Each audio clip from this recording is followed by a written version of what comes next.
حي على الفلاح حي على الفلاح।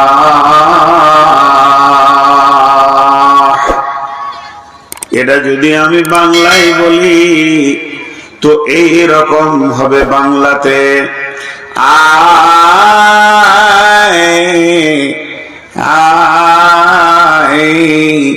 সফলতা নিবি তাই, বাঁচবি তাই, ফাঁসবি না বাঁচবি, বিপদে পড়বি না বেঁচে যাবি, আয় আয় আয়। এটা ডাকছেন কে? এটা মানুষ ডাকেনি, আল্লাহ ডাকছেন। তারা গোলামকে দিয়ে বলছে আমার যে গোলামগুলো ফেঁসে রয়েছে, বিপদের মধ্যে রয়েছে, তারা বুঝতে পারছে না বিপদের রাস্তাতে হাঁটতে রয়েছে, তাদের অসফলতা যখন দেখবে তারা তখন পস্তাবে। তা আমাকে যেন দোষ না দেয়, আমি প্রতিদিন আমার বান্দাদেরকে আর একটা বান্দাকে বলি তুই ডেকে দে, তুই ডেকে দে। 10 বার ডাকা হয় আয় আয়, সফল কাম লিবি তো আয়।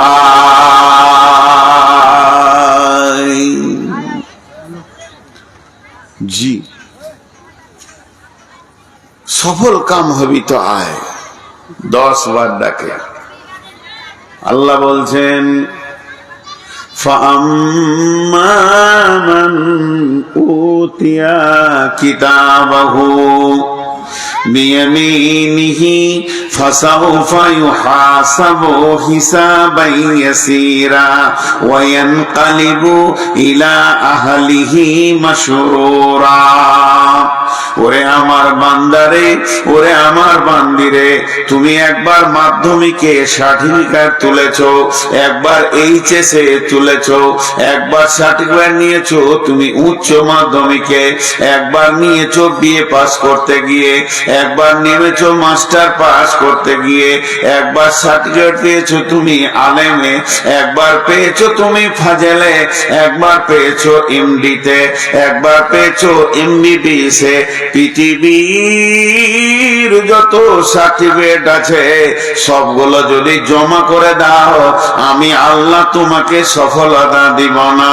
আমার কাছে যদি সফলতা নিতে হয়, পৃথিবীর যতজন তোমাকে সার্টিফিকেট দিয়েছে আমি ওর ব্যাপারে কোনো কথা বলছি না। একদিন আমি সার্টিফিকেট দেব, ওইটা যেদিন তুমি ডান হাতে পাবে সেই দিন তুমি জেনে নাও তুমি সফল হয়ে গেছো, তুমি বেঁচে গেছো, বেঁচে গেছো। ওটা যদি বাম হাতে পড়ে যায় তাহলে তুমি ফেঁসে গেছো, ফেঁসে গেছো, ফেঁসে গেছো। যখন মানুষকে ডান হাতে সার্টিফিকেট দেওয়া হবে, ফাম্মা মান উতিয়া কিতাবাহু বিয়ামিনিহি, ডান হাতে সার্টিফিকেট পাওয়ার সঙ্গে সঙ্গে সে কি করবে? ফাসাউফা ইউহাসাবু হিসাবান ইয়াসিরা, ওর হিসাবটা অতি আসানে হয়ে যাবে। ওয়ায়ানকালিবু ইলা আহলি মাসরুরা, ও দৌড়ে বেড়াবে কিয়ামতের মাঠে আর বলবে আমি কামিয়াব, আমি কামিয়াব, আমি কামিয়াব, আমি বেঁচে গেছি, আমি বেঁচে গেছি, আমি বেঁচে গেছি। আর সেই লোকটা হয়ে গেল প্রকৃত সফল। ও আম্মা মান উতিয়া কিতাবাহু বিওয়ারা জাহরিহি, যার আমলনামাটা বাম হাতে করে পেছন দিকে দেওয়া হবে, ওই লোকটা কি করবে?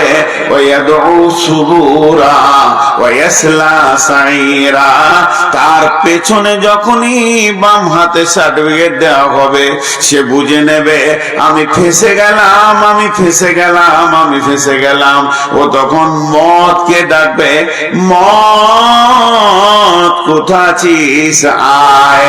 মতকে কেন ডাকবে ভাই আমার?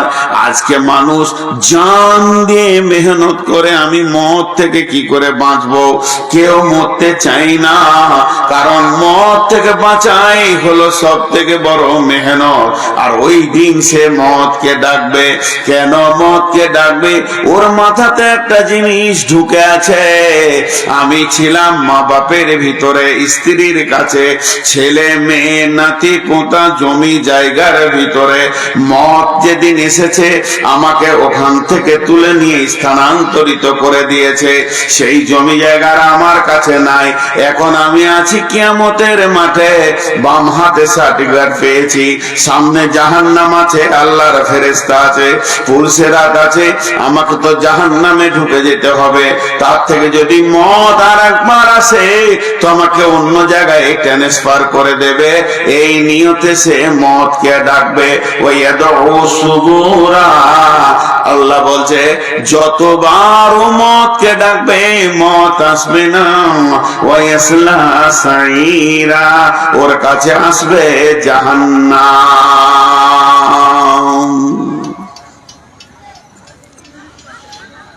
সকল তো সেই দিন বোঝা যাবে। এটা মনে হয় ঈদগাহ।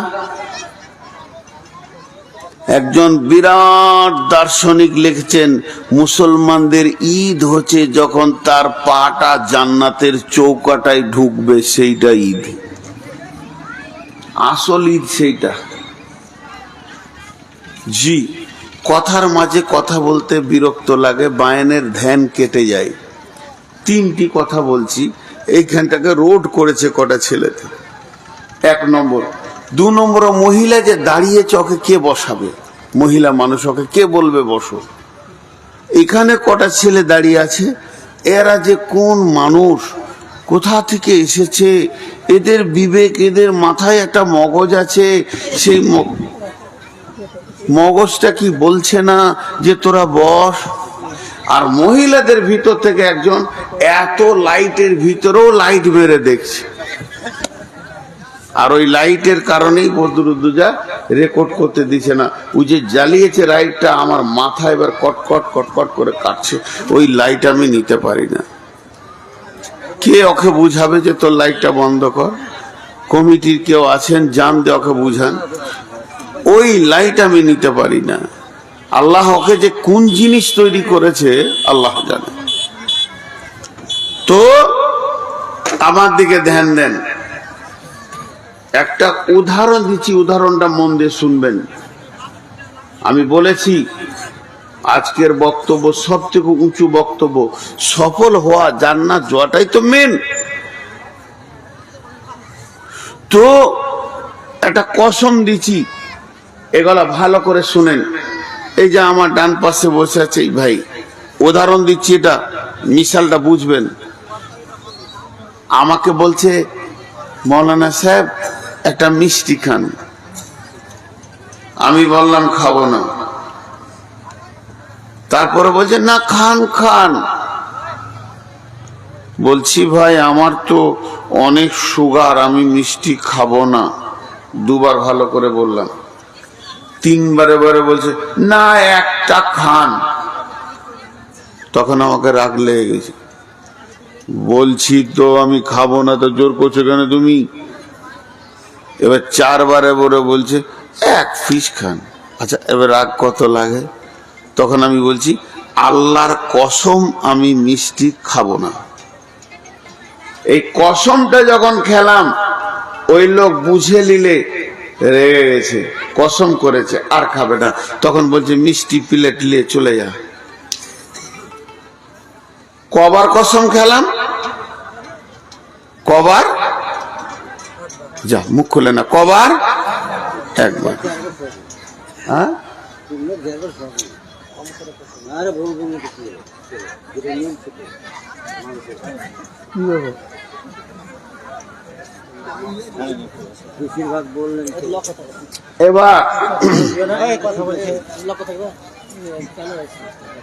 এবার এই যে মুরব্বী আমার পাশে বসে আছেন, খুব ধ্যান দিয়ে শুনবেন। 2টো কসমের কথা বলবো। এই কসমটা 1বার খেয়েছি, আপনার মনে আছে তো?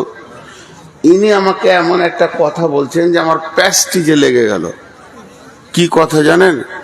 বলছেন, নূর মোহাম্মদ, আমি শুনলাম নাকি আপনি শামসিতে কারো পকেট মেরেছেন, একটা মোবাইল চুরি করেছিলেন। শালা, আর মান সম্মান থাকে না? তখন আমি রেগে গিয়ে বলছি, আল্লাহর কসম, আল্লাহর কসম, আল্লাহর কসম, আল্লাহর কসম, আল্লাহর কসম, আল্লাহর কসম। 11 বার কসম খেয়ে বলছি আমি এই কাজ করিনি। মানে ওইটা রাগের চাপ বেশি ছিল, ওই জন্য কসম বেশি খেয়েছি। এটা রাগের চাপ কম ছিল, কম খেয়েছি। কথা বোঝাতে পারলাম? এরা বুঝতে পারছে না তো, উত্তরও দিচ্ছে না। কথা বোঝাতে পারলাম? এবার দেখেন, আল্লাহ কসম খেয়েছেন। বিসমিল্লাহির রহমানির রহিম। মা আমার, বোন আমার, একটা মিনিট কথাগুলো বুঝার চেষ্টা করেন। আল্লাহ এমন একজন, তিনি এক কসম না খেয়ে কোনো কথাকে একবার হুকুম করলে যথেষ্ট। কিন্তু আল্লাহ যদি এখন বলেন, আমি বুঝানোর জন্য বলছি, তোরা জালসাটাকে ভেঙে দিয়ে সবাই বাড়ি চলে যা, তাহলে আমার আর কথা বলা উচিত হবে না, আপনাদের বসে থাকা উচিত হবে না, এক্ষুনি উঠে চলে যেতে হবে।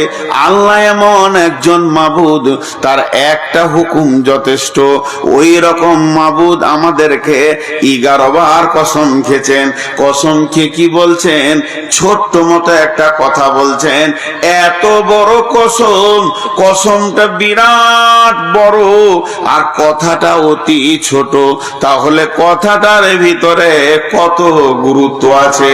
আপনাদের হাতগুলো দিয়ে বলছি, হাত ধরে বলছি, ভাই আমার, মা আমার, বোন আমার, এই আল্লাহর কথাটা গুরুত্ব দেন। আল্লাহ 11 বার কসম করে একটা ছোট্ট মতো কথা বলছেন। ওই কথাটা কত গুরুত্ব যে আল্লাহর মতো মাবুদকে 11 বার কসম করেছেন। বিসমিল্লাহির রহমানির রহিম। ওয়াশ-শামসি ওয়া দুহাহা ওয়াল والنهار إذا دلاها والليل إذا يغشاها والسماء وما بناها والأرض وما طحاها ونفس وما سواها فألهمها فجورها وتقواها قد أفلح من زكاها وقد خاب من دساها। 11টা কসম করার পর মাত্র ছোট দুটি কথা বললেন, কাদ আফলাহা মান যাক্কাহা ওয়া কাদ খাবা মান দাসাহা। বাস, এই দুটো কথা বলছে। আর একবার বলি, আপনারা বুঝতে পারবেন কথাটা কত লম্বা। কাদ আফলাহা মান যাক্কাহা ওয়া কাদ খাবা মান দাসাহা। এই দুটি কথা বলার পেছনে আল্লাহ হা হা হা হা হা করে 11টা কসম খেলেন। আমি বলছি আল্লাহকে 11টা কসম খেয়েছেন, তার জন্য আল্লাহর ওই কথার চাপটা বেশি না। আল্লাহ একবার কসম খেলে যে চাপ, 11 বার খেলো এই চাপ। কিন্তু আমাদের অভ্যাস খারাপ, আমরা মানুষের জাত, আমাদের অভ্যাসটা এত নীচ, আমাদের চলন এত খারাপ, কেউ কসম না করলে কথাটা বিশ্বাস আমাদের কম হয়। এই আমাদের ব্রেনটাকে ওয়াশ করার জন্য আল্লাহ 11 বার কসম খেয়েছে। তাহলে আপনাদের হাত দুটি ধরে আমি নূর মোহাম্মদ বলছি, এই 11 বার কসমটাকে আপনারাও গুরুত্ব দেন। তাহলে এই দুটো কথা কি কথা ছিল, কি এমন কথা যে আল্লাহ 11টা কসম খাচ্ছে? কসম কটা আর একবার শোনাবো। والشمس وضحاها والقمر إذا تلاها والنهار إذا جلاها والليل إذا يغشاها والسماء وما بناها والأرض وما طحاها ونفس وما سواها فألهمها فجورها وتقواها। 11টা কসমের পর আমার আল্লাহ বলছেন, কাদ আফলাহা মান যাক্কাহা ওয়া কাদ খাবা মান দাসাহা। মা, তোর পায়ে ধরছি, মা বন্ধ কর লাইটটা। মা লক্ষ্মীরে, তোর পায়ে ধরছি, মা বন্ধ কর। আর এখানে এক শয়তান এসে আবার হাজির হলো, ভিডিও করছে। ওই লাইট আমার মাথা ব্যথা হচ্ছে, আমি পড়ে যাবো এখন ঘুরে। হয় লাইট বন্ধ করতে বলে, নাহলে আমাকে ছেড়ে দেন, আর আমি পারছি না। আমার চোখে অসুখ আছে, আমি মোবাইলে লাইট নিতে পারবো না। ওই মেয়েটা যে কত খবিশ মেয়ে। আর এখানে আবার একটা ব্যাটা ছেলে শুরু করেছে। এবার শুনেন, 11টা কসমের পর কথা দুটি কি? কথা দুটি কি? এত লম্বা কসমের কথা দুটি কি? আল্লাহ বলছেন, قد أفلح من زكاها وقد خاب من دساها। যে পাক আছে সে বেঁচে যাবে, যে না পাক আছে সে ফেঁসে যাবে। চুরি করবে, ডাকাতি করবে, জেনা করবে, ব্যভিচার করবে, লুচ্চামি করবে, সুদ খাবে, মদ খাবে, এত কথা বলেনি আল্লাহ, খালি ছোট কথা বলেন, যে ব্যক্তি পবিত্র আছে বেঁচে যাবে, যে ব্যক্তি নাপাক আছে ফেঁসে যাবে। আল্লাহ 11টা কসমের পর দুটি কথা বললেন, قد أفلح من زكاها, যে ব্যক্তি পবিত্র আছে, সাফ সুতরা আছে, সে বেঁচে যাবে। وقد خاب من دساها, যে ব্যক্তি নাপাক আছে, যার গায়ে ময়লা আছে, নোংরা আছে, ওই লোকটা ফেঁসে যাবে। আর আল্লাহ তাবারাক ওয়া তাআলা এই বাঁচার জন্য প্রতিদিন 10 বার ডাকছে আর বলছে, হে আমার গোলামের দল, তোরা বেঁচে যা, বাঁচবি তো আয়, বাঁচবি তো আয়, সফলতা লিবি তো আয়। সফলতা পাবো কি করে? ওই আল্লাহ বলে দিলেন, যে পাক থাকবে ও বেঁচে যাবে, যে না পাক থাকবে সে ফেঁসে যাবে।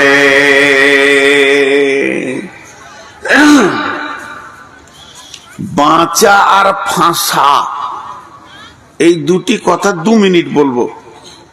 বাঁচা আর ফাঁসা, কিরকম বাঁচা কিরকম ফাঁসা? আল্লাহ কিয়ামতের মাঠে বিচার নেবেন। ইন্না ইলাইনা ইয়াবাহুম সুম্মা ইন্না আলাইনা হিসাবাহুম, আমার কাছে ফিরে আসতেই হবে, হিসাব দিতেই হবে। আল্লাহ এমন ভাবে আমাদেরকে তৈরি করেছেন, বাইপাস কোনো রাস্তা নাই, মরার পরে সেই মাবুদের সামনে দাঁড়াতেই হবে। আল্লাহ নবী আলকামা বিন হারিসকে বলেছিলেন, আলকামা বিন হারিস, তুমি জেনে রাখো, এই ভব মেলা শেষ করে যার সামনে তোমাকে একদিন গিয়ে দাঁড়াতে হবে, তাকে তুমি ভয় করো। এই কথাটা তোমার মাথায় ভরো, মগজে ভরো, তুমি ব্রেনে ভরে লাও। ভব মেলা একদিন শেষ হবে, আর তোমাকে গিয়ে একজনের কাছে দাঁড়াতে হবে, তাকে তুমি ভয় করো। ওর পাশ দিয়ে এড়িয়ে যাব, আমাকে সামচি যদি এক রাস্তায় না যেতে দেন, তো আমি 20 খানা রাস্তা বার করে চলে যাব, মাঠে মাঠে হেঁটে চলে যাব। কিন্তু কিয়ামতের মাঠে উঠতে গেলে আল্লাহর সামনে দাঁড়াইতে হবে। তাহলে বাঁচা ফাঁসা কাকে বলে? একটুকু দেখাবো, হালকা, বেশি লয়। ওইটা নিয়ে 2 ঘন্টা বক্তব্য করা যায়, বাঁচা আর ফাঁসা। তো একটুকু দেখাবো। আল্লাহ বলছে, নূর মোহাম্মদ, তো জীবনে 2 কোটি টাকা ইনকাম করেছিস? হ্যাঁ করেছি। কোথা খরচা করলি বল? শুরু হয়ে গেল এবার খরচা। এবার আমি আল্লাহকে দেখাতে শুরু করেছি, দেখাতে দেখাতে দেখাতে আল্লাহ কোনোটাতে কেন বলছে না, তারপরে বল, তারপরে বল, তারপরে বল। এই করতে করতে 2 কোটি টাকার মধ্যে 1 কোটি টাকা 99,99,999 বলে দিলাম। এই করে খরচা করেছি। আল্লাহ আমাকে বললে না, কেন করেছিস? আমি মসজিদে দিয়েছি, মাদ্রাসাতে দিয়েছি, গোরস্থানে দিয়েছি, ঈদগাহে দিয়েছি, গরিবকে দিয়েছি, এতিমকে দিয়েছি, বিধবাকে দিয়েছি, রাস্তাঘাটে দিয়েছি, জনসাধারণকে দিয়েছি। আল্লাহ এখনো পর্যন্ত একবার বলেনি কেন দিলি বল। আর এত টাকা খরচা করার পর মাত্র একটা 5 টাকা পকেটে পড়েছিল, ওইটা নিয়ে আমি শামসি থেকে বাড়ি আসছিলাম। আর পূজার চাঁদা নেওয়ার জন্য জন্যে হিন্দু ভাইরা আমাকে ঘিরে ধরেছে, আমি ওইটাও খেয়ে দিয়ে দিলাম। আর তখনই আল্লাহ বলবে কেনে দিলি বল। এই যে আল্লাহ একবার যদি কারু জীবনের ওপরে কেন বলে দেয় কিয়ামতের মাঠে, এটা কেন করলি বল। আজকে এখানে হলদিবাড়িতে জালসা, ইচ্ছা করে আমি আসিনি, আমার মন চাই নাই, আমি আসিনি, আমি ঘুমিয়ে বাড়িতে কাটালাম। পরে 1 মাস পর পাশে জালসা করতেছি চিতারানগরে, হলদিবাড়ির কমিটি যে বলছে আপনি এলেন না কেন, বলেন আমাদের বড় বিপদ হয়ে গেল, আপনি এলেন না কেন। এই কথাটা এরা 5 জন 10 জন বড় বড় মাথাওয়ালা গিয়ে আমাকে প্রশ্ন করছে। আমি একবারে মিথ্যা কথা বলে দিলাম, শ্বশুর মারা গেছিল, চাচা মারা গেছিল, নানা মারা গেছিল, এনাদের মুখ বন্ধ হয়ে গেল, কিছুই বলতে পারলো না। তার মানে পৃথিবীর যত বড় ব্রেনিয়ান হোক না কেন, সে যদি আপনাকে কেন প্রশ্ন করে, ওই কেনটাকে টপকিয়ে দেওয়া হবে, ডান দিকে মা দিকে সত্য মিথ্যা বলে টপকিয়ে দেওয়া হবে, সে তোমাকে ধরতে পারবে না। তবে জেনে নাও কিয়ামতের দিন আল্লাহ যখন বলবে তুই এটা করেছিলি কেন, নবীজি বলছেন আল্লাহর মুখ থেকে কেন বের হয়ে যাওয়া মানে তোমার ফেঁসে যাওয়া। তুমি জেনে নাও আল্লাহর কেনটাকে টপকাবার ক্ষমতা কারো নাই। তুমি কি করছিলে, সেই অবস্থায় কোথা ছিলে, কেন ছিলে, কি করছিলে, সব কথা আল্লাহ জানে। আল্লাহ যদি কোন মানুষের হিসাব নিতে নিতে নিতে নিতে বলে এটা করলি কেন বল, এই কেন বলবে, আল্লাহ রসুল বলছে তুমি নিশ্চিত হয়ে যাও, আর আগে তোমাকে বাড়তে হবে না। আল্লাহ কেন বলে দিয়েছে মানে তুমি ফেঁসে গেছো, তোমাকে জাহান্নাম চলে যেতে হবে, এ ব্যাপারে তুমি নিশ্চিত হয়ে যাও।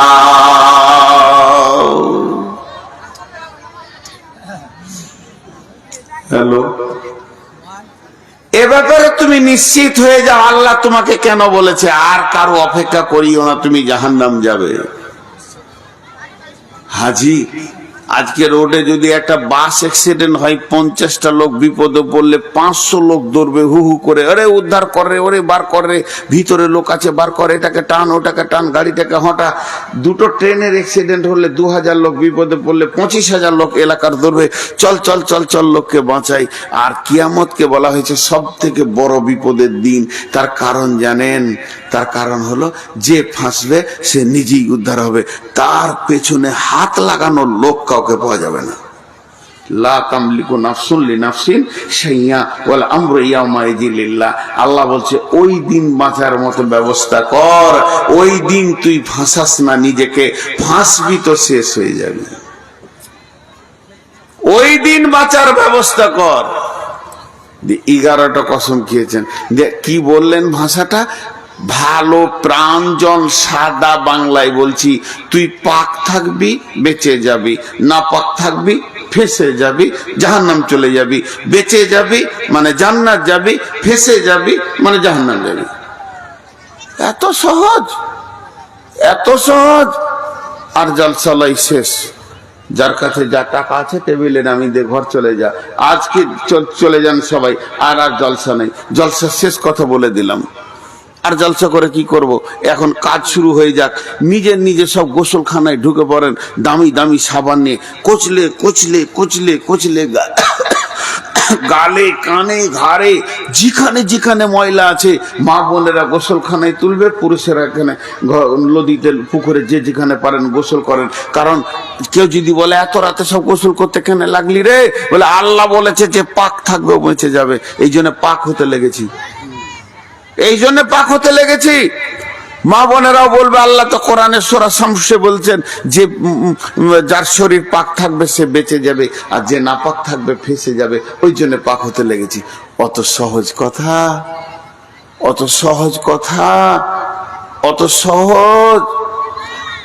আম্মা জানা ঈসা বিশ্বনবীর কুমারী বিবি, একমাত্র আম্মা জানা ঈসা, তিনি নবীজিকে বলছেন ইয়া রাসূলুল্লাহ আমাকে সব থেকে বড় পবিত্র ওহা শিখিয়ে দেন।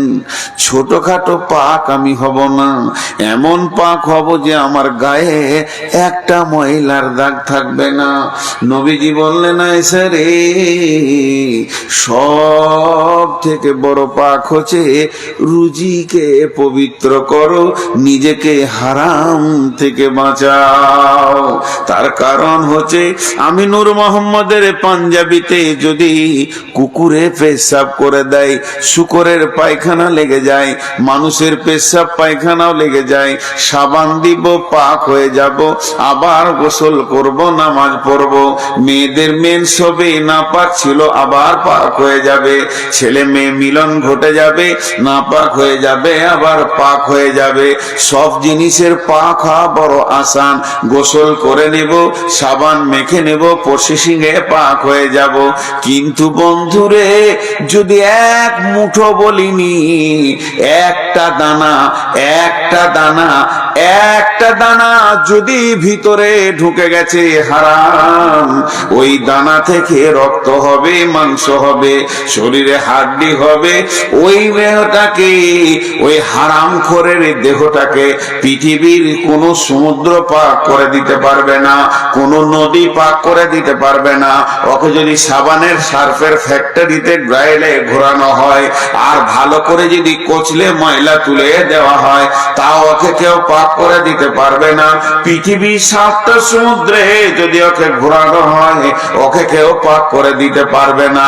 ওই ব্যক্তিটা যার জিভ দিয়ে মুখ দিয়ে, যে মেয়েটার জিভ দিয়ে মুখ দিয়ে হারাম মাল পেটে ঢুকে গেছে, ওই দেহটাকে পাক করার জন্য পানি লাগবে না, সাবান লাগবে না, শুধু একটা জিনিসে ওটা পাক হবে, সেটা হচ্ছে আল্লাহর জাহান্নামের আগুন। যদি সোনাতে খাদ থাকে, আর ওই সোনাটাকে যদি সাবান দেওয়া হয়, গরম পানিতে ধোয়া হয়, রিঠে দিয়ে ধোয়া হয়, ওটাকে সগা দেওয়া হয়, ওটা চকচক চকচক করবে, আরো ভালো লাগবে। কিন্তু ওটা কোনদিন খাদটা বের হবে না। সোনার খাদ বের হওয়ার একটাই রাস্তা, সেটা জাহান্নামে, মানে এসিডার আগুন। যখন স্বর্ণকার এসিডার আগুন দেবে, ওর খাদ আলাদা হবে, সলিড আলাদা হবে। তেমনি কোন হারাম খোর হারাম খেয়ে যদি পৃথিবী থেকে, দুনিয়া থেকে চলে যায়, কিয়ামতের মাঠে পৌঁছিয়ে যায়, ওকে পানি দিয়ে গোসল করে পাক করা যাবে না। ওকে পাক করার একটাই, ও যদি নামাজি পরেজগার দিনদার হয়, ও হচ্ছে একজন পাকা জর্দাখোর, গুটখাখোর, ও হচ্ছে সুদখোর, ও হচ্ছে মাতাল, ও হচ্ছে জুয়ারি।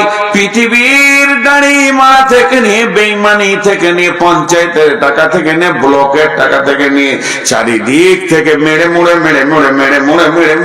মুড়ে যে হারাম খেয়েছে, ওই ব্যক্তিটাকে পৃথিবীর কেউ সাবান দিয়ে পাক করে দিতে পারবে না। ওকে জাহান্নামের আগুনেই পাক করা হয়।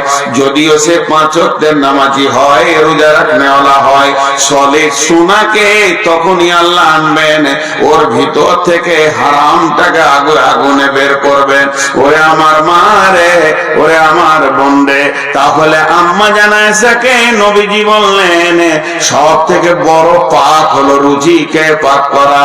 আর আল্লাহ বলছেন, কাদ আফলাহা মান যাক্কাহা ওয়া কাদ খাবা মান দাসাহা। যে পাক থাকবে সে বেঁচে যাবে, আর যে নাপাক থাকবে সে ফেঁসে যাবে। এক কথাই বলি আপনাদেরকে, পৃথিবীর বুকে যত নেগেটিভ আছে হারাম, তার থেকে বাঁচতে হবে। সহজ কথা, পৃথিবীর বুকে যত হারাম, তার থেকে বাঁচতে হবে। তোমাকে যদি কিয়ামতের মাঠে বাঁচতে হয়, এবার আল্লাহ 4টা কসম খেয়েছে। জিনিসগুলো গুরুত্ব দেন, আল্লাহ কসম খেয়েছে, মানুষ লয়। যে কসম খেয়ে কি বলছে জানেন? বিসমিল্লাহির রহমানির রহিম, ওয়াল ফাজরি ওয়া লায়ালিন আশরি ওয়াস শাফিঈ ওয়াল ওয়াতরি والليل إذا يسري هل في ذلك قسم لذي حجر هل في ذلك قسم لذي حجر هل في ذلك কাসামুল লিযি হিজরি। আল্লাহ এখানে চারটা কসম খেলেন, একটা ফজরের কসম খেলেন, আর একটা কসম খেলেন 10 রাতের, আর একটা কসম খেলেন জোড় বিজোড়ের, আর একটা কসম খেলেন চলমান রাত্রির। কসমগুলো কেন খেলেন? লম্বা তফসির করতে গেলে অনেক কথা চলে আসবে। প্রথমে কসম খেয়েছেন উদীয়মান সূর্য ফজরের। আল্লাহ ফজরের কসম করে বলছেন, বিশ্ব মানব রে, তোদেরকে আমি ফজরের কসম করে কথা বলছি। একটা বিবেকের চেতনাটা তুই খোল। তোর বিবেকের দরজায় যে হুড়কাটা লাগিয়ে দিয়েছিস, ছিটকিনিটা মেরে দিয়েছিস, তালাটা মেরে দিয়েছিস, ওটা একবার খোল। বিবেকটাকে আঁধার ঘরে রাখিস না, আলোতে নিয়ে আয়। তুই কি পাগলা বেনেছিস দিনের ব্যাপারে? দুনিয়ার ব্যাপারে তো তোকে আমি পাগলা দেখি না। ফজরের কসম করে আল্লাহ বলছেন, ফজরের কসম, সকাল বেলায় মানুষ তার জিন্দেগির প্ল্যান পরিকল্পনা বানায়। অতএব আমি তোদেরকে ফজরে শুভ সকালেই তোদেরকে আমি সাবধানতা দিচ্ছি। সকালে উঠিয়া আমি মনে মনে বলি, আমি যেন সারাদিন ভালো হয়ে চলি। আদেশ করে যাহা মোর গুরুজনে, আমি যেন সেই কথা ভালি করি ভালো মনে, মানি ভালো মনে। তুই সকাল বেলায় এরাদা করছিস মাঠে যাব, ধান আনবো, ভুট্টা জমিতে যাব, কাজ করব, মার্কেটে যাব, হাটে যাব, বাজারে যাব। তোর ব্রেনে 14টা থেকে 18টা 16টা 25টা প্ল্যান তৈরি হলো। ওই প্ল্যানের সাথে আল্লাহর প্ল্যানটা ভরেলে সারা জীবনে যা করেছি। আজকে যে নতুন সূর্য দেখলাম, এই সূর্যের নতুন সম্মান হচ্ছে। আমি কোনোদিন আজকে সারা দিনটা হারাম খাবো না, মিথ্যা কথা বলবো না, কাউকে ধোঁকা দিব না। তুই একবার নিজের জিন্দেগির প্ল্যানটা তৈরি কর, তাহলে তোর রাস্তাটা আস্তে আস্তে আস্তে আস্তে আস্তে আস্তে একদিন দিনের দিকে চলে আসবে রে গোলাম। এর জন্য আল্লাহ ফজরের কসম করলেন। আবার আর একটা সূরা আছে, সূরাটার নাম হলো আসর। আল্লাহ দুইটি সময়ের নামে দুটি সূরাকে নাজিল করেছেন। একটা হলো সূর্য ওঠার সময়, একটা সূর্য ডোবার সময়। এই জন্য একজন ইসলামী চিন্তাবিদ বড় দার্শনিক বলছে, পৃথিবীর মানুষরে, সূর্য তোমার সঙ্গে 2 বার কথা বলে। সকালে যখন উঠে তখন দুনিয়াবাসীকে বলে, দুনিয়াবাসী রে, তোদের কপাল ভালো, আজকে রাত্রিতে তোরা লাশ হয়ে যাসনি। তোদের কপাল ভালো, তোরা আবার পেয়ে গেলে একটা দিন তওবা করে নে, তওবা করে নে। যখন সূর্য পশ্চিম দিকে ডুবে তখন দুনিয়াওয়ালাকে বলে, দুনিয়াবাসী রে, তোদের কাছ থেকে আমি আজকে একটা দিনকে কেটে ফেলে দিলাম, তোকে একদিনের রাস্তায় কবরের দিকে আগিয়ে দিলাম। এখনো কি তুই হারাম কর হয়ে থাকবি? হারাম ছাড়বি না। এরপরে আল্লাহ 10 রাতের কসম করছেন। 10 রাত বলতে একজন মুফাসসিরিন বলছে, কোন 10 রাত, কোন 10 রাত? উনি বলছেন মুহররমের প্রথম 10 রাত। মুহররমের 10 রাত কেন? এই মুহররম মাসে আল্লাহ আদমকে বানিয়েছেন। এই মুহররম মাসে আদমকে আল্লাহ দুনিয়াতে পাঠিয়েছেন। এই মুহররম মাসে আল্লাহ আদমকে এক জায়গায় হাওয়াকে জমা করেছেন। এই মুহররম মাসে পৃথিবী তৈরি হয়েছে, মুহররম মাসে ধ্বংস হবে। তাই মুহররমের 10টা কসম খেয়েছেন। আর একজন মুফাসসির বলছেন, না, শুনে নাও, 10 রাত্রির কসম মানে রমজানের শেষ 10 রাতের কসম। ওখানে রয়েছে শাবে কদর। শাবে কদরে মানুষের তওবা কবুল হয়, মানুষের নেকি লেখা হয়। রমজান মাসে মানুষ তওবা করে, হারাম ছাড়, হারাম ছাড়। এর জন্য ওই 10 রাতের কসম খেয়েছে। আর একজন মুফাসসিরিন বলছেন, না, এই 10 রাত বলতে জিলহিজ্জা মাসের প্রথম 10 রাত। এই 10 রাতে বড় বড় পাপীদেরকে মাফ করা হয়। আরাফাত কেয়ামতের ময়দানে সব থেকে বড় ক্ষমা করে মানুষকে মাসুম বাচ্চা বানানো হয়। অতএব হারামখোর, তোদের জন্য এখনো রাস্তা রয়েছে। আল্লাহ 10 রাত্রির কসম খেলেন, এরপরে জোরের কসম খেলেন, বিজোরের কসম খেলেন, তারপরে আল্লাহ কসম খাচ্ছেন চলমান রাত্রি যখন গভীর হয় তখন মানুষ বেঈমানি আর ইমানদার দুইজন জাগে। ইমানদার জাগে তাহাজ্জুদ পড়ার জন্য, বেঈমান জাগে ডাকাতি করার জন্য। অতএব ওই টাইমটা এত গুরুত্বপূর্ণ টাইম। একজন আল্লাহর কাছে কাঁদছে, আল্লাহ আমাকে জাহান্নাম থেকে বাঁচাও, আর একজন ছুরি নিয়ে রোডে ডাকাতি করছে, হারাম খাওয়ার ব্যবস্থা নিয়েছে। আল্লাহ এইগুলো কসম খাওয়ার পর বলছে হাল ফি যালিকা কসমুল লিযি হিজরি, হাল ফি যালিকা কসমুল লিযি হিজরি, হাল ফি যালিকা কসমুল লিযি হিজর। হিজর আরবিতে হিজর মানে হচ্ছে বিবেকবান, সক্রিয়, ব্রেন ওয়ালা, বুদ্ধিওয়ালা।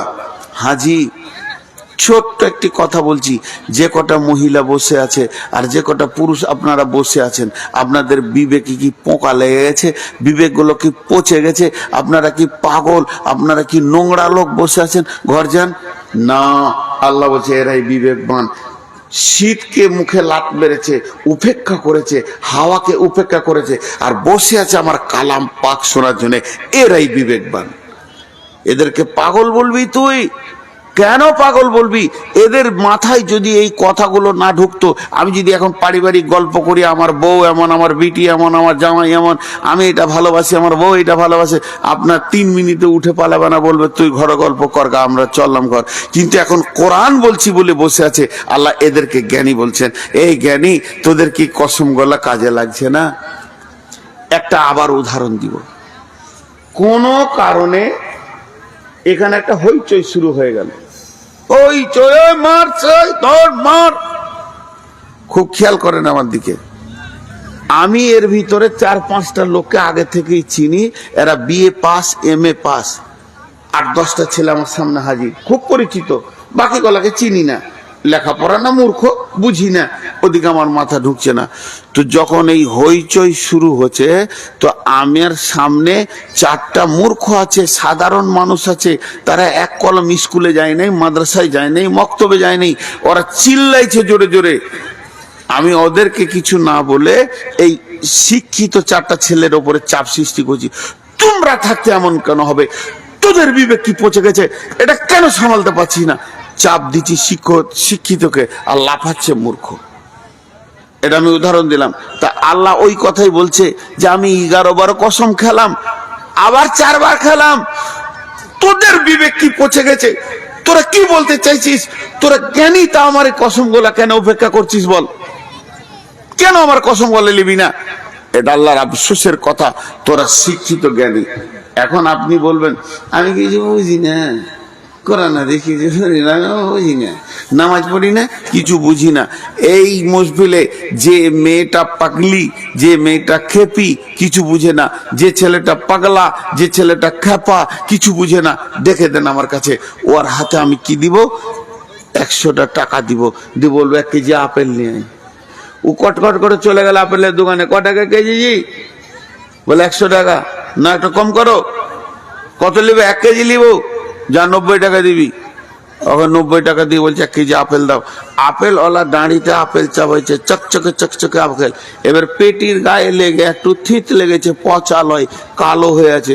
ওই আপেলটা চাপিয়েছে। তখন এখান থেকে বলছে ওটা নামাও, ওটা নেবো না। আল্লাহ বলছে তুই খেপা আছিস, পেটের খেপা। আপেলে একটু দাগ লেগে গেলে তুই বলছিস নামাও, ওটা নিব না, এই আমটা পচা, এটা নামাও, এটা আমি নিব না, আমি পয়সা দিয়ে পচা কেন নিব? এইটা বুঝে এসছে। আর গুটকা খেছিস, তা বুঝে আসছে না যে হারাম খেছিস তুই? হারাম হালাল তোর বুঝে আসছে না? আমার সাথে পাগলামো শুরু করেছিস, তুই জর্দা খেয়েছিস, খৈনি খেয়েছিস, বিড়ি খেয়েছিস, তামাক খেয়েছিস, মদ খেয়েছিস, জুয়া খেলছিস, চুরি করে, ডাকাতি করে, ডানি মেরে, বেইমানি করে, মিথ্যে কথা বলে যত হারামকে তুই স্বাগতম জানিয়ে দিয়েছিস, হালালের তোর খোঁজই নাই। তখন তোকে পাগলা মনে হচ্ছে যে কিছু বুঝে নেওয়ার হুঁশ নাই। আর আম কিনার সময় একটা দাগলা লিস না, তোর তো বুঝার জ্ঞান আছে রে। এই জন্য আল্লাহ বলছেন হালফি দালিকা কাসামুল লিযি হিজরি, আমার এই কসম গুলো কি বিবেকবানদের জন্য নয়। আর একজন মুফাসসির বলছে বিবেকবান কেন বললেন আল্লাহ, বিবেকবান কেন বললেন আল্লাহ? পৃথিবীর বুকে যতগুলো গাড়ি আছে সব গাড়ির একটা ব্রেক আছে। কত সুন্দর উদাহরণ দিয়েছে। একটা ট্যাক্সির ব্রেক আছে, মাইক্রো ব্রেক আছে, মারুতির ব্রেক আছে, সাইকেলের ব্রেক আছে, মোটরসাইকেলের ব্রেক আছে, ট্রেনের ব্রেক আছে, প্লেনের ব্রেক আছে, হেলিকপ্টারের ব্রেক আছে। পৃথিবীর বুকে যত গাড়ি আছে সব ব্রেক আছে, কিন্তু ব্রেক তো কাজে লাগবে না যদি ঘুমিয়ে যায় মানুষটা। মানে ড্রাইভার যদি ঘুমিয়ে যায় তাহলে ওর ব্রেক কাজে লাগবে না। ড্রাইভার যদি মদ খায় ওর ব্রেক কাজে লাগবে না। ড্রাইভারের ব্রেনটা যদি উইক হয়ে যায় ওর কোনো ব্রেন আর কাজে লাগবে না। আর ব্রেক যত দামি হোক আর যত নতুন হোক গাড়ি, ব্রেক কাজে লাগবে না কখন? যখন ড্রাইভারের ব্রেনটা শেষ হয়ে যাবে। আল্লাহ তাবারাক ওয়া তাআলা বলছেন রোডে দৌড়তে একটা ট্রাক, মানে ড্রাইভার ঘুমিয়ে গেছে, ট্রাকটা তখন রোড ছেড়ে দিয়ে মানে সবজি মার্কেটে ঢুকে গেছে শামসিতে, আর মারমার করে হাজার হাজার লোককে মেরে দিয়ে চলে গেল। কেন না? ওর বিবেকটা শেষ হয়ে গেছিল, ঘুমিয়ে গেছিল। ট্রাকটা রোডে চলতে বেলাইন হয়ে গেছে। আল্লাহ বলছে হে বিশ্ব মানব রে, তোদেরকে আমি ব্রেন দিলাম, বুদ্ধি দিলাম, দুনিয়াটা কত সুন্দর সাজিয়ে গোছিয়ে করছিস, আর ওই ব্রেনটাকে নিয়ে আর তুই হারাম থেকে নিজেকে ব্রেক করছিস না। যত হারাম আছে তার ভিতরে তুই গাড়ি চালিয়ে দিছিস মার করে। তাহলে তোর বিবেক কি নষ্ট হয়ে গেছে? তোর বিবেক কি কোনো কাজে লাগবে না? তোদের ব্রেনের ব্রেকটা কি হলো রে? এত ঢিল কেন?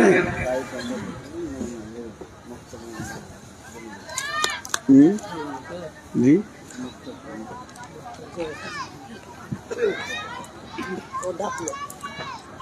আসসালামু আলাইকুম।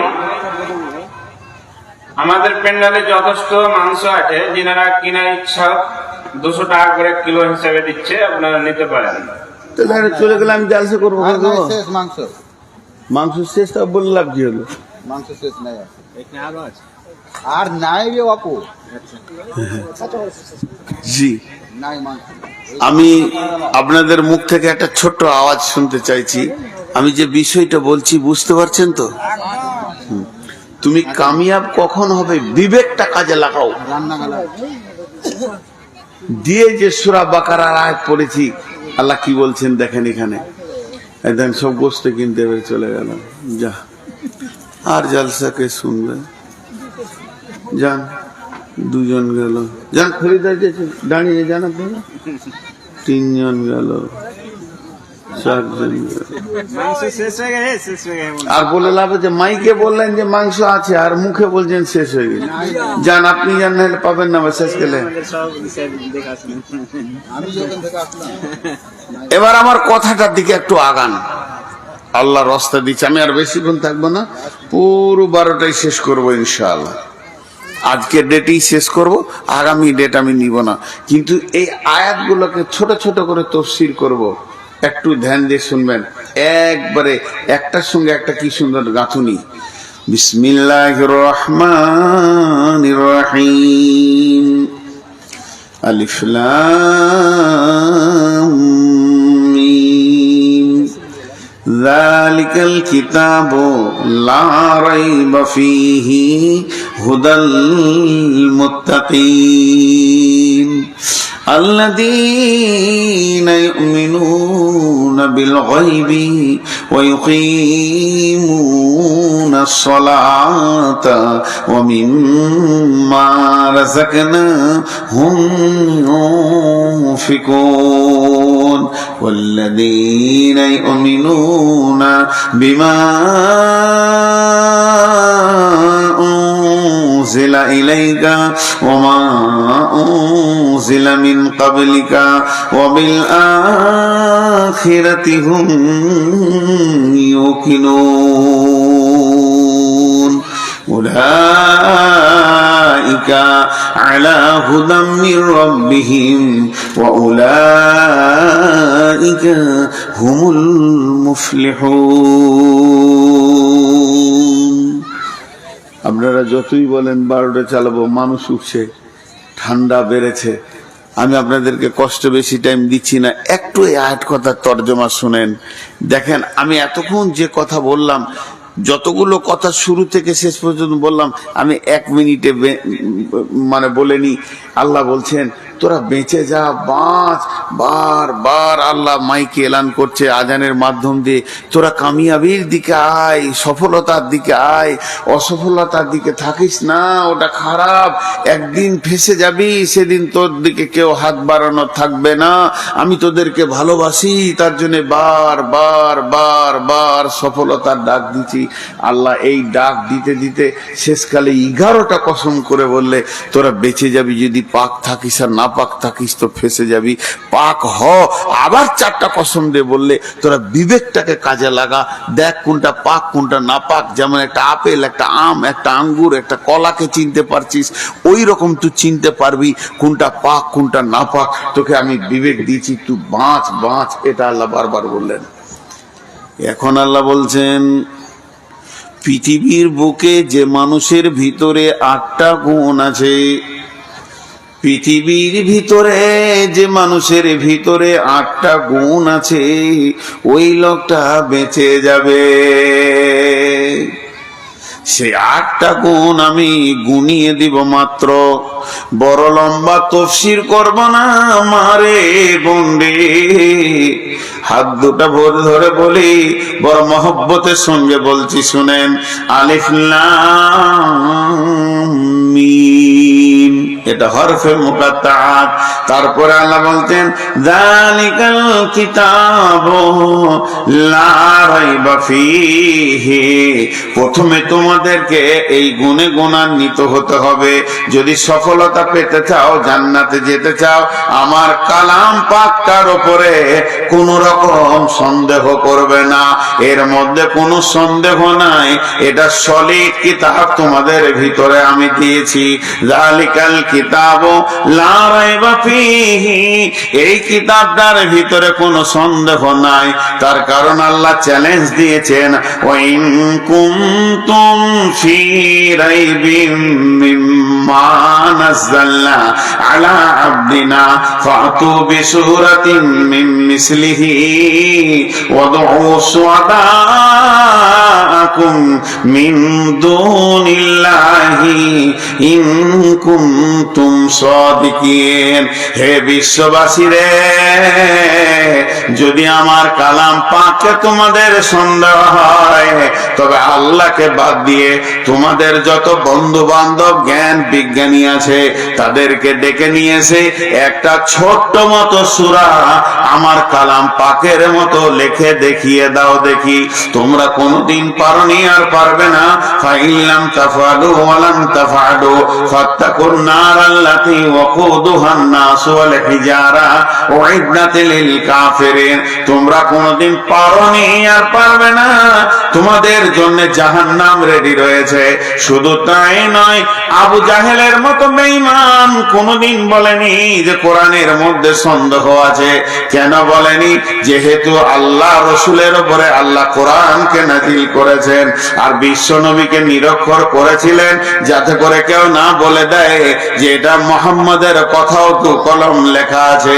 অতএব আমি কোরআনকে এমন করে তোদের কাছে নাযিল করেছি, পৃথিবীর কেউ বলতে পারবে না যে কোরআনের ভিতরে সন্দেহ আছে। অতএব যদি তোমরা সফল কাম হতে চাও, সেদিন যদি তোমরা বেঁচে যেতে চাও, প্রথম নম্বরে কোরআনের উপরে সন্দেহ রাখিও না। নাম্বার 2, হুদাল লিল মুত্তাকিন, তুমি পথ পাবে, রাস্তা পাবে, জাহান্নাম থেকে বেঁচে যাবে, জান্নাতে যাবে। তোমার ভিতরে দ্বিতীয় নম্বর গুণ হতে হবে আল্লাহর ভয়। আল্লাহর ভয় যতক্ষণ পর্যন্ত তোমার দিলে না সঞ্চার হবে, কোরআন থেকে তুমি লাভ নিতে পারবে না। কোরআন থেকে লাভ নেবে ওই যার দিলে আল্লাহর ভয় আছে, ওই লোকটা কোরআন থেকে লাভ নিবে। আখ এমন একটা খাবার, কুসর এমন একটা খাবার, আখ এমন একটা খাবার, যার দাঁত আছে সে রস নিতে পারবে, যার দাঁত নাই সে রস নিতে পারবে না। তেমনি কোরআন এমন একটি হেদায়েতের কিতাব, যার ভিতরে আল্লাহর ভয় আছে কোরআন থেকে সে লাভ নিবে, যার ভিতরে আল্লাহর ভয় নাই সে কোরআন থেকে লাভ নিতে পারবে না। এর জন্য আল্লাহ বলেছেন হুদাল্লিল মুত্তাকিন আল্লাযীনা ইউমিনুনা বিল গায়বি। 3 নম্বরে গুণ হতে হবে গায়বের উপরে ঈমান আনতে হবে। আল্লাহকে দেখলাম না, আছে, সত্য মেনে নিতে হবে। জাহান্নাম দেখলাম না, জান্নাত দেখলাম না, পুলসিরাত দেখলাম না, জাহান্নামের আগুন দেখলাম না, জান্নাতের নিয়ামত যে সাজানো আছে কোনোদিন দেখিনি, ফেরেশতা দেখলাম না। এই জিনিসগুলো গায়েবের উপরে যত জিনিস রয়েছে 100তে 100 ঈমান আনতে হবে।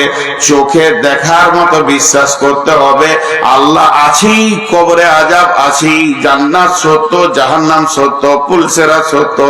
এইভাবে ভাবে সমস্ত জিনিসের উপরে ঈমান আনতে হবে, নচেৎ তুমি নিজেকে কামিয়াবিতে পৌঁছাতে পারবে না।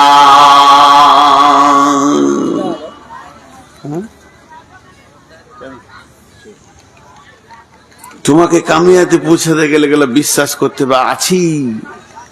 আল্লাহর নবী, একটা সাহাবীর নাম বুরাইদা, বুরাইদাকে ডেকে বলছেন, এ বুরাইদা তুমি আমার কাছে এসো। বুরাইদা যখন নবীজির কাছে আসলেন, নবীজি বললেন, বুরাইদা রে তোমার ঈমান কেমন আছে তুমি বলো, তোমার ঈমানের অবস্থাটা বলো, কোন অবস্থায় তুমি দাঁড়িয়ে আছো ঈমানে। হযরতে বুরাইদা বলছেন, ইয়া রাসূলুল্লাহ আমি ঈমানে 100তে 100 দাঁড়িয়ে আছি, আমার ঈমান এতটুকু কমেনি, আমি ঈমানে 100তে 100 দাঁড়িয়ে আছি। নবীজি বললেন, বুরাইদা রে তুমি নিজেকে ঈমানদার বলে দাবি করেছো, কেন নিজেকে ঈমানদার বলে দাবি করলে এটা আমাকে পরিষ্কার করে বুঝিয়ে দাও। হযরতে বুরাইদা বলছেন, ইয়া রাসূলুল্লাহ আমি সকালে যখন উঠেছি ঘুম থেকে, তখন থেকে আমি জাহান্নামের ভয়ে আছি, জান্নাতের আশায় আছি। আপনি যেমন যেমন যেমন যেমন জাহান্নামের কথা বলেছেন, আমি তেমন তেমন তেমন তেমন জাহান্নামকে দুটি চোখে মনে হচ্ছে যেন দেখতে পেয়েছি। আপনি আল্লাহ যেমন যেমন যেমন যেমন কোরআনে জাহান্নামের কথা বলেছেন, আমার মনে হচ্ছে আমি ওই রকম জাহান্নামকে দেখছি। জাহান্নামের আগুনের আর্তনাদ, আগুনের ডাক, আগুনের কাক আর জাহান্নামীদের আর্তনাদ আমি যেন কানে শুনতে পেয়েছি। ইয়া রাসূলুল্লাহ আপনি জান্নাতের কথা যেমন যেমন যেমন বলেছেন, আল্লাহর কালাম পাক যেমন বলেছে, আমি ওই রকম জান্নাতকে মনে হচ্ছে দেখতে পেয়েছি। এইভাবে আমার সকাল গেছে, এইভাবে আমার দুপুর গেছে, এইভাবে আমার সন্ধ্যা হতে চলেছে। আল্লাহর নবী বললেন, বুরাইদা রে তুমি হলে প্রকৃত ঈমানদার, তুমি যে ঈমানের দাবি করেছো তোমার দাবিটা সত্য। অতএব শুনেলেন বন্ধুরা আমার, ঈমান একটা এমন জিনিস, গায়েবের জিনিসকে দেখতে পাবে। ওই জন্য আল্লাহ বলেছেন, যদি তুমি সফল কাম হতে চাও তোমার ভিতরে 8টা গুণ থাকতে হবে। 1 নম্বরে কিতাবটার উপরে সন্দেহ করা যাবে না। 2 নম্বরে হচ্ছে আল্লাহর ভয় তোমার ভিতরে থাকতে হবে। 3 নম্বরে গায়েবের উপরে বিশ্বাস থাকতে হবে। 4 নম্বরে আল্লাযীনা ইয়াকিমুনাস সালাতা, তোমাকে যেন আজান হলে নামাজের কাতারে পাওয়া যায়।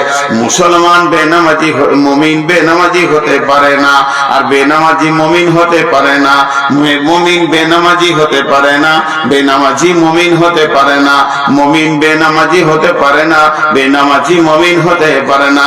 মুমিনের দ্বারা বড় বড় গুনাহ ভুলবশত হয়ে যেতে পারে, মুমিনের দ্বারা বড় বড় গুনাহ ভুলবশত হয়ে যেতে পারে, কিন্তু শুনেলেন নামাজ ছাড়ার মতো গুনাহ সে জীবনেও করবে না।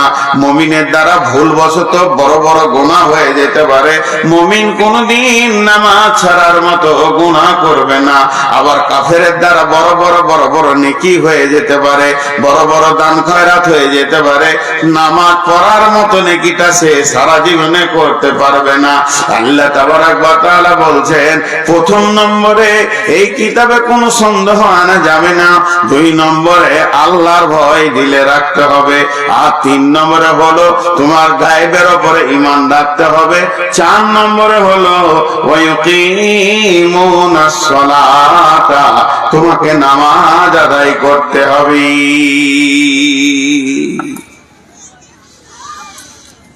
ভয় মানুষের সব গুনাহ ছাড়িয়ে দেয়।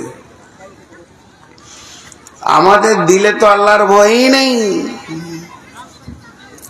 আমাদের দিলে আল্লাহর ভয়ই নেই।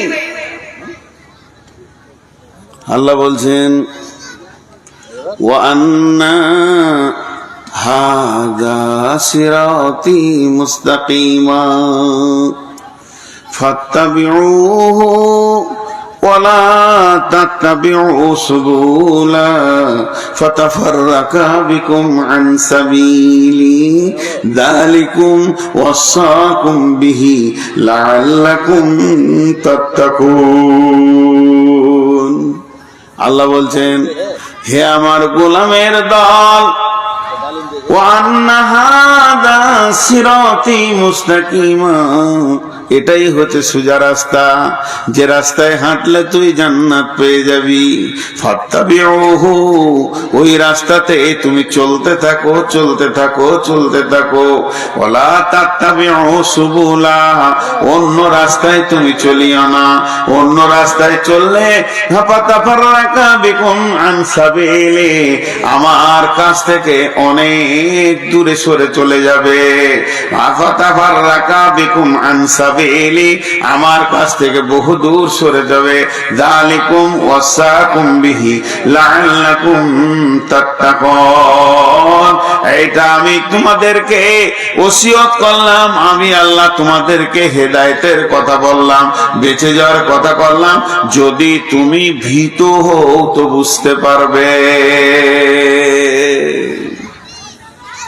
যার ভয় আছে সে আল্লাহর কাছ থেকে সবকিছু নিতে পারবে, যার জীবনে ভয় নাই সে আল্লাহর কাছ থেকে কিছুই নিতে পারবে না। ভয় এত বড় একটা নিয়ামত, ভয়। জি, হযরত আলী বলছে যে ভয় হচ্ছে এমন একটা নিয়ামত যা মানুষকে হেদায়েতের রাস্তায় তুলে দেয়। ভয় 2 রকম, খৌফ মানে ভয়, খাশিয়া মানে ভয়। ভয় 2 রকম, একটা হচ্ছে জান বাঁচানো ভয়, আর একটা হচ্ছে শ্রদ্ধার ভয়। শ্রদ্ধা, মাস্টার আব্বা সামনে এসেছে, কোনো বড় ব্যক্তি দেখে ভয় লাগছে, এটা শ্রদ্ধাজনিত ভয়। আর একটা হচ্ছে জান বাঁচানোর ভয়। একটা ভয় লাগে আব্বাকে বাপকে, আর একটা ভয় লাগে বাঘকে। বাঘ দেখলেও ভয়, আব্বাকে দেখলেও ভয়। বাঁচার রাস্তা কি? যখন তুমি আব্বাকে দেখে ভয় লাগবে, যখন তোমার নিজের পিতাকে দেখে ভয় লাগবে, তুমি দৌড়ে পালাবে না, দৌড়ে পালাবে না, দৌড়ে পালাবে না। আব্বা বলে গলাটা জড়িয়ে ধরবে, সঙ্গে সঙ্গে তোমাকে জিলাপি দেবে, পাঁপড় দেবে, মিষ্টি দেবে, রসগোল্লা দেবে। আর যখন তোমাকে বাঘকে দেখে ভয় লাগবে, রয়্যাল বেঙ্গল টাইগার চলে এসেছে মালদার মাঠে, আমের বাগানে কিংবা ভুট্টা ভুঁয়ে, যখনই আপনি কথাটা শুনে নিলেন, তা আব্বাকে যেমন গলাটা জড়িয়ে ধরেছিলেন, ওই রকম বাঘকে ধরতে যেও না, তোমাকে ফেরে ফেলে দেবে, কলিজা খেয়ে নেবে, মরে যাবে। অতএব বাঘকে তখন কি করতে হবে?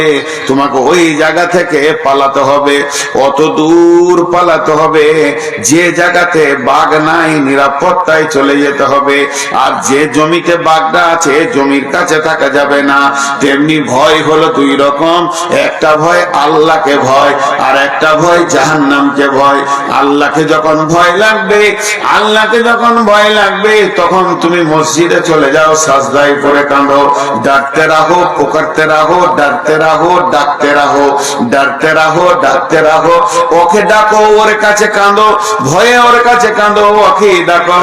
লাভ কি হবে? তোমার গুনাহ মাফ হয়ে যাবে, জান্নাত পেয়ে যাবে, সহি রাস্তা পেয়ে যাবে, কিয়ামতের দিনে ডান হাতে সার্টিফিকেট পেয়ে যাবে, তুমি সফল কাম হয়ে যাবে।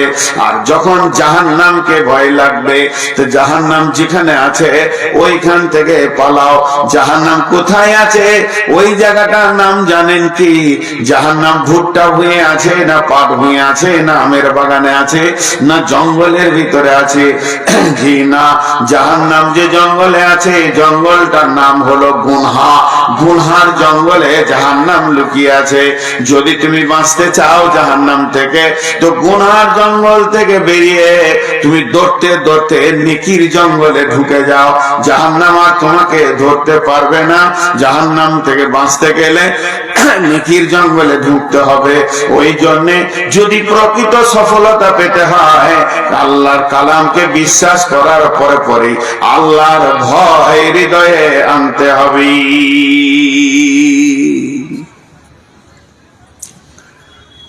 আল্লাহ আছে না নেই? আপনারা দু একজন আছেন, সব চলেই গেলেন। আসলে দোষ নাই, শীতটা বেশি। অন্য অন্য সময় রাগ লাগে, কথা বলে দিই দু চারটা, যে মানুষ ভালো লাগে, কিন্তু না, শীত বেশি। তো আপনারা বলেন আল্লাহ আছে না নেই? এটার নাম হচ্ছে ইল, জ্ঞান। আল্লাহ সম্পর্কে আপনাদের জ্ঞান আছে যে আল্লাহ আছে। আর ইমান লয়, ইমানটা হচ্ছে আল্লাহ আছি, এটার নাম ইমান। আছেটা জ্ঞান, জ্ঞান হয়েছে আছি, এটা ইমান। কিয়ামত হবেই, কবরে আযাব আছি, জাহান্নাম আছি, পুলিশের হাত আছি, এর উপরে দৃঢ় বিশ্বাস রাখতে হবে, তাহলে সে সফলতা পাবে। আর কি করতে হবে? নামাজ হলে, আজান হলে নামাজের কাতারে হাজির হতে হবে। যেখানেই থাকি আজান শুনে নিয়েছি, এখন আমার ঠিকানা হবে মসজিদ, সমস্ত কাজ ছেড়ে দিয়ে আমি আগে মসজিদে যাব।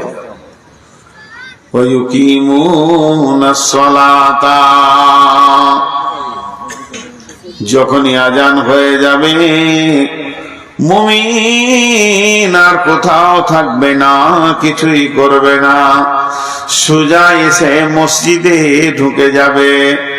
যদি একটা লোক পৃথিবীতে ছোটখাটো গুনাহ করে আর আজান শুনে যদি সে মসজিদে যায়, লোকটার ঈমান আছে তুমি বলতে পারো, তবে কমজোর ঈমান হলো ঈমান আছে।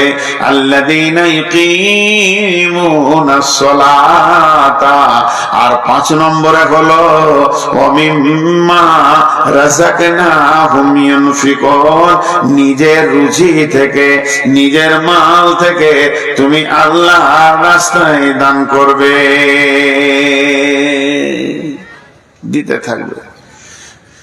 মুমিন কোনদিন বখিল হয় না। আমাদের ধারণা যার টাকা বেশি তার দান বেশি, যার টাকা ঢেরি তার দান বেশি। জি না, যার ঈমান বেশি ওর দাম বেশি, ওর দান বেশি।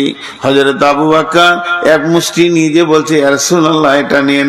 উমর নিয়ে যাচ্ছেন, সমস্ত নিজে নিজের মাল আল্লাহ রাসূলের কাছে জমা করছেন। আল্লাহ তাবারাক ওয়া তাআলা এই জন্য বলছেন ওয়া মিম্মা রাযাকনাহুম ইউনফিকুন, নিজের রুজি থেকে আল্লাহর রাস্তায় দান করতে থাকবে। মুমিন কোনদিন বখিল হয় না। জি, সেকেন্দার বাসা, এই ধন মাল ছিল তোমার দাদার, সে মরে গিয়ে আজ হয়েছে বাবার। বাপেরই মালেতে তুমি ওয়ারিস হইলে, কাল ছেলে ওয়ারিস হবে তুমি মরে গেলে। ধন ধন করিও না ধন বর্জন, মরিলে তোমার সঙ্গে যাবে না ধন। ধন ধন করিও না ধন বর্জন, মরিলে তোমার সঙ্গে যাবে না ধন। ধন জন উপার্জন না রহে কাহার, আনিত ভাবে নিত ব্যবহার। ধন জন উপার্জন না রহে কাহার, অপরে তোমার মালে উড়াবে বাহার। আজ তুমি বাস করিতেছ হয়েছ নকার, কালকে ছাড়িয়া যাবে সংসার সোনার।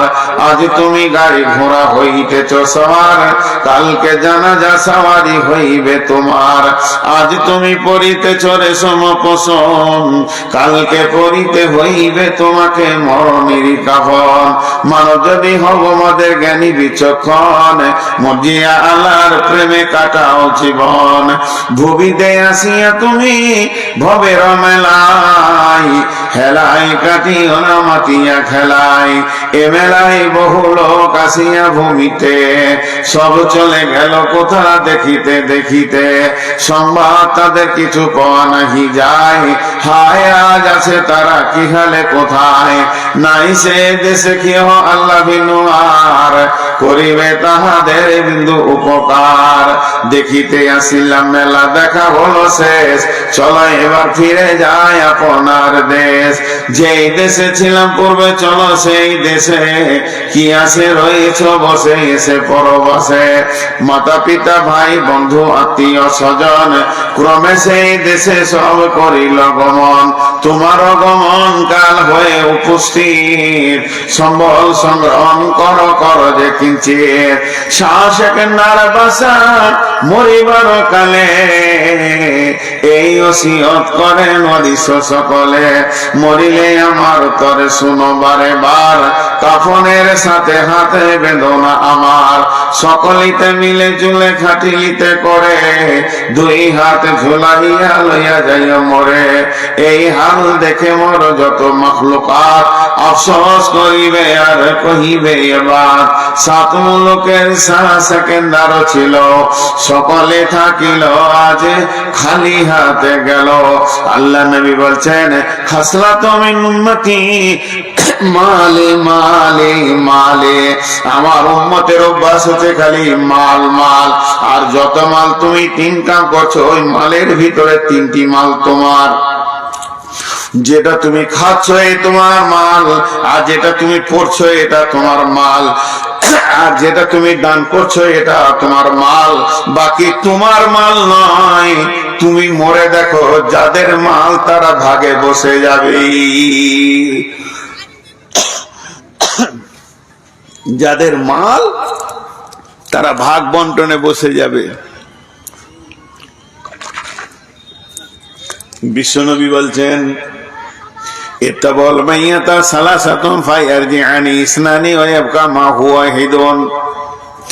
ইত্তাবাহু মাহলু আহলুহু ওয়া আমালুহু ফায়ারজিআনি ইসনানি মালুহু আহলুহু ওয়া ইয়াবকা মা হুয়া হিদুন আমালুহু। আল্লাহ নবী বলছেন, মানুষ যখন মরে যায় ওর সঙ্গে তিনটে জিনিস যায়। দুইটা ফিরে আসে, একটা কবরে চলে যায়। যে দুটা ফিরে আসে আহাল আর মাল, কবরে চলে যায় সেটাই হলো তার আমল। ধরণীর বুকে যত আশা আর চিনু সম্পদ যত, তোমারই মাটিতে মিশায়া যাবে হায় আমার দেহের মতো। কত জনে এসে স্নেহ মমতায় ডাকিবে নামটি ধরে, কত বন্ধুর শীতের অশ্রু ঝরিবে তোমার পরে। তাহলে মালদান করতে হবে। আমি 8টা গুনিয়ে দিই।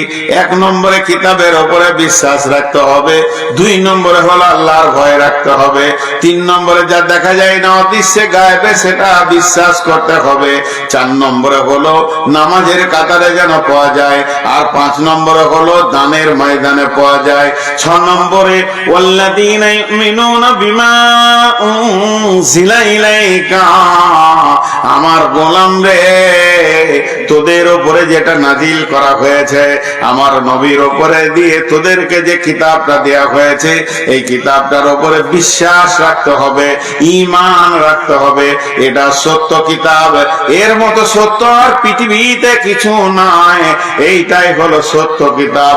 ওয়াল্লাযীনা ইউমিনুনা বিমা উনজিলা ইলাইকা। আর 8 নম্বরে হলো 7 নম্বরে হলো ওমা উনজিলা মিন কাবলিকা, আসমান থেকে শুধু কোরআন আসেনি, তৌরাত, ইনজিল, জবুর, কোরআন আরব কিতাব এসেছে। আসমান থেকে মোট কিতাব 125-এর থেকেও বেশি আছে। 125 জন নবী রসুল এসেছিলেন যারা আল্লাহর কাছ থেকে কিতাব এনেছিলেন। এই কিতাবের উপরে বিশ্বাস রাখতে হবে। সমস্ত রসুল যত কিতাব এনেছে কোন কিতাবটা মিথ্যা নয়, সব কিতাবগুলি সত্য, কিন্তু আমলের সময় কোরআনকে মানতে হবে। আমাদের জিন্দেগিতে আমল অন্য কিতাব নিয়ে করলে হবে না, কোরআনের উপরে আমল করতে হবে। ওয়াবিল আখিরাতি হুম ইউকিনুন, আর কঠিন জান্নাত আর জাহান্নামের উপরে দৃঢ় বিশ্বাস রাখতে হবে। আখিরাতের উপরে ইয়াকিন রাখতে হবে। এতটুকু অটল হলে হবে না।